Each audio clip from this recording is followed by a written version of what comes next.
నేనే ఉన్నా steel plant గురించి, వైజాగ్ స్టీల్ ప్లాంట్ గురించి.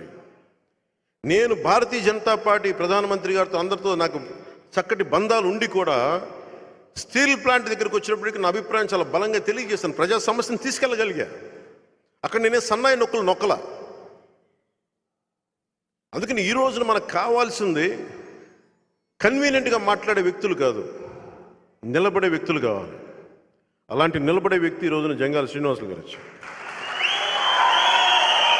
వారి అబ్బాయిలతో మాట్లాడారు, వారి బ్రదర్ శివ గారితో మాట్లాడారు, జగన్ గారితో, మదన్ గారితో మాట్లాడారు. వాళ్ళు నలుగురితో కూర్చొని ఒకటే చెప్పాను, నేను నా కోసం చేయట్లేదు ఇది, మీరు కూడా మీ కుటుంబం కోసం కాదు, ఇది ఒక చిత్తూరు జిల్లా కోసం కాదు, ఒక నియోజకవర్గం కోసం కాదు, రాయలసీమ ఆంధ్ర రాష్ట్రం కోసం మనం కలిపి చేయాలి. ఏ వర్గాలైతే దెబ్బతున్నాయో, ఏ వర్గాలైతే అణిగిపోతున్నాయో వాటి వెంట మీరు నిలబడండి. మేము కలిసికట్టుగా ఉందాం. రౌడీజం చేస్తూ ఉన్నారు. నేను మనం చెప్పింది వీళ్ళు రౌడీలు చెప్తా ఉంటారు. ఏం రౌడీలు వీళ్ళు? నరికేస్తారా వీళ్ళు ప్రతిసారి కూర్చోబెట్టి? నేను మిమ్మల్ని రెచ్చగొట్టట్లా, భయపడద్దని చెప్తున్నా. ఎందుకంటే ఇంత సంఖ్యాబలం ఉన్న కులాలు చాలా ఉన్నాయి అక్కడ. కొద్దిమంది చేతుల్లోకి మీరు ఎందుకు వెళ్ళిపోతారు? భయపడాల్సిన అవసరం ఏముంది? మన బలహీనత ఐక్యత లేక, సంఖ్యాబలం ఉన్న కులాల్లో ఐక్యత లేక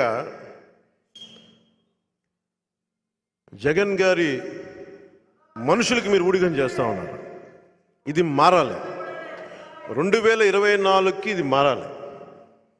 ఆ ధైర్యం మనం అతను తిట్టద్దు, అతన్ని తిట్టాల్సిన అవసరం కూడా లేదు. అతన్ని మనం ఎన్ని వర్బల్ డయరీ అంటాం, మనం ఎన్ని తిట్టినా ఎన్ని అనుకున్నా చప్పట్లు కొట్టినా నన్ను సీఎం అన్నా మారదు.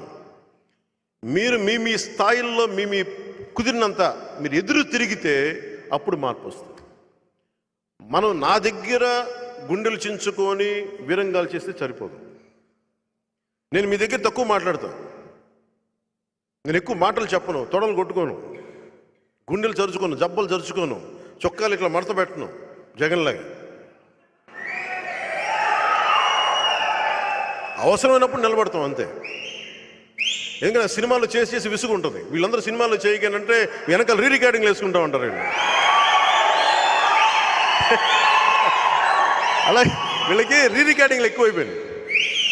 ఆ కేజీఎఫ్ సినిమా పుణ్యం, పుష్ప సినిమా పుణ్యం అని రికార్డింగ్లు ఎక్కువైపోయినాయి. వీళ్ళు నేను మామూలుగానే పంచగట్టుకొని ఏదో మన సాంప్రదాయం ప్రకారం వస్తాం.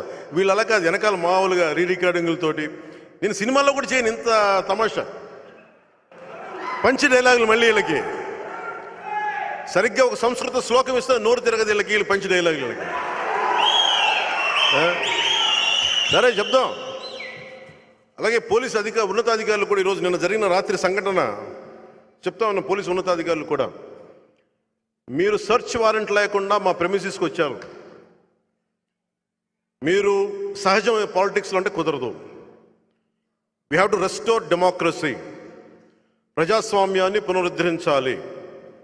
మీరు కనుక ఇప్పుడున్న పార్టీకి కొమ్ము కాస్తూ ఉంటే, మా ప్రభుత్వం వచ్చాక, సంకీర్ణ ప్రభుత్వం వచ్చాక నేను మర్చిపోయే వ్యక్తిని కాదు. ఎందుకంటే మీరు ప్రజాస్వామ్యబద్ధంగా నేను చాలా గౌరవించే వ్యక్తిని. నేను భయపడే వ్యక్తిని కాదు. నన్ను ఖండాలుగా ముక్కలుగా నరికినా భయపడే వ్యక్తిని కాదు. అన్నీ సిద్ధపడే వచ్చాను, అందుకే చెప్తున్నాను. నేనేం భయపడ్ను. మనం ఒకటే చెప్పా, నాతో గొడవ పెట్టుకుంటే ఒకటే తేలాలి బయటికి, రెండోవాడు రాడు. నేను కాదు, అది మీరే అవుతారు, గుర్తుపెట్టుకోండి. జై జనసేన, జై హింద్.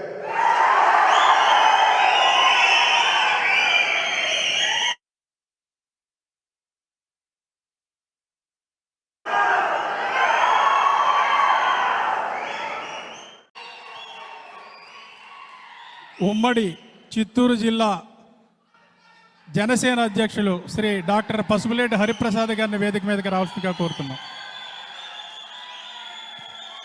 కొద్ది క్షణాల్లో మన ప్రీతమ నేత శ్రీ పవన్ కళ్యాణ్ గారు ఈ నాయకులందరినీ సాదరంగా ఆహ్వానిస్తారు. దయచేసి నిశ్శబ్దంగా ఉండవలసిందిగా కోరుతున్నాం.